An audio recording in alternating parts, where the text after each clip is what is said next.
Hi guys, how you all. एक बड़ी ही interesting चीज़ आपके साथ शेयर कर रहा हूँ। आपको एग्जाम्स के टाइम पर बहुत ज़्यादा काम आएगी। हमारे सीए इंटरमीडिएट एडवांस अकाउंट्स में जितने भी अकाउंटिंग स्टैंडर्ड्स हैं, आपको पता है बहुत सारे अकाउंटिंग स्टैंडर्ड्स में जगह जगह पर बहुत सारे मेजरमेंट रूल्स बताए गए हैं। उन्हीं मेजरमेंट रूल्स को कंपाइल करके मैं कोशिश करूंगा कि 10 मिनट में ये सारे मेजरमेंट रूल्स हर अलग अलग अकाउंटिंग स्टैंडर्ड्स के आपको बता दूं, ताकि आपको क्विकली वो रिवाइज हो जाए। चलिए शुरू करते हैं। सबसे पहले स्टार्ट करते हैं AS2 से। AS2 बोलता है इन्वेंट्री को मेजर करते हैं कॉस्ट और NRV which ever is lower. फिर AS7 की बात करें तो AS7 बोलता है कि रेवेन्यू को मेजर करना चाहिए as per PCM, percentage of completion method. और कॉस्ट जो है वो तो आप एक्चुअल बेसिस पे ही रिकॉर्ड करते हो।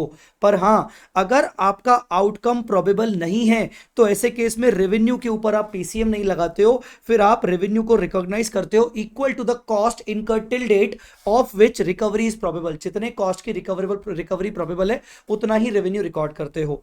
AS10 की बात करें तो AS10 कॉस्ट मॉडल की भी बात करता है, रिवोल्यूशन मॉडल की बात करता है, पर इनिशियल रिकॉग्निशन वो कहता है कि आपको कॉस्ट पे ही करना पड़ेगा, जिसके अंदर purchase cost including non refundable duties and taxes, directly attributable cost और डीकमीशनिंग कॉस्ट आती है प्रेजेंट वैल्यू पर। बट जब आप सब्सिक्वेंट मेजरमेंट करते हो बैलेंस शीट डेट पर, तो आपको चॉइस है कॉस्ट मॉडल और रिवोल्यूशन मॉडल। आप दोनों में से कोई भी अडॉप्ट कर सकते हो इंटायर क्लासिफिकेशन ऑफ PPE पर। अगर आप रिवोल्यूशन मॉडल अडॉप्ट करते हो तो आपका रिवोल्यूशन मॉडल होता है फेयर वैल्यू। ऑफकोर्स उसके बाद फर्दर डेप्रिसिएशन वगैरह लगता है और इंपेयरमेंट होता है।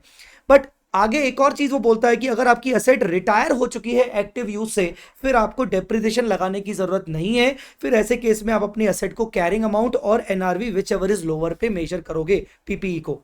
फिर बात करते हैं AS11 की। AS11 बोलता है कि भाई अगर फॉरेन करेंसी मॉनेटरी आइटम्स है तो आप उनको क्लोजिंग एक्सचेंज रेट पर मेजर करोगे। अगर नॉन मॉनेटरी असेट्स लायबिलिटीज है जो कि कॉस्ट पे मेजर होते हैं, तो आप उनका हिस्टोरिकल कॉस्ट जो भी स्पॉट रेट है उसी पे आप उनको लेके आओगे।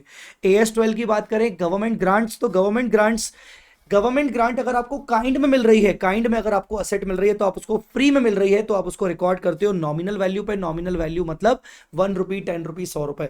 AS13 की बात करें लॉन्ग टर्म इन्वेस्टमेंट्स और current investments. Long term investments वो बोलता है कि भाई आप ओरिजिनल कॉस्ट पे रिकॉर्ड करते हो, आप ओरिजिनल कॉस्ट पे रिकॉर्ड करते हो unless there is a other than temporary reduction. अगर उसमें अदर देन टेम्पररी रिडक्शन है, माइंडेड परमानेंट नहीं लिखा है, अदर देन टेम्पररी रिडक्शन है, तो आप उसको रिड्यूस कर सकते हो, नहीं तो हमेशा ओरिजिनल कॉस्ट। और अगर करंट इन्वेस्टमेंट है तो लोअर ऑफ कॉस्ट और मार्केट वैल्यू। अच्छा, मैं आपको बता दूं, अगर आपको ये शीट चाहिए तो डाउनलोड कर सकते हो। इस वीडियो के डिस्क्रिप्शन में जाके डाउनलोड के लिए आपको क्लिक करना पड़ेगा एक लिंक को।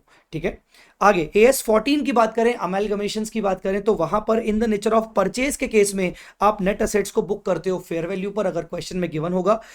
आप नेट असेट्स को बुक करते हो बुक वैल्यू पर अगर in the nature of merger का क्वेश्चन है तो।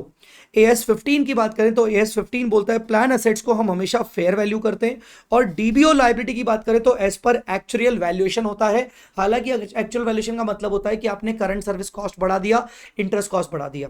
फिर उसके बाद AS19 की बात करें तो लेसी की बुक्स में आप असेट को रिकॉर्ड करते हो lower of present value of MLP और fair value, present value of MLP और fair value which ever is lower. अगर लेसर की बात करें तो लीज रिसीवेबल को आप रिकॉर्ड करते हो at net investment in lease. Net investment in lease का मतलब होता है present value of gross investment in lease. उसका ग्रॉस इन्वेस्टमेंट इन लीज के अंदर आता है MLP प्लस UGRV।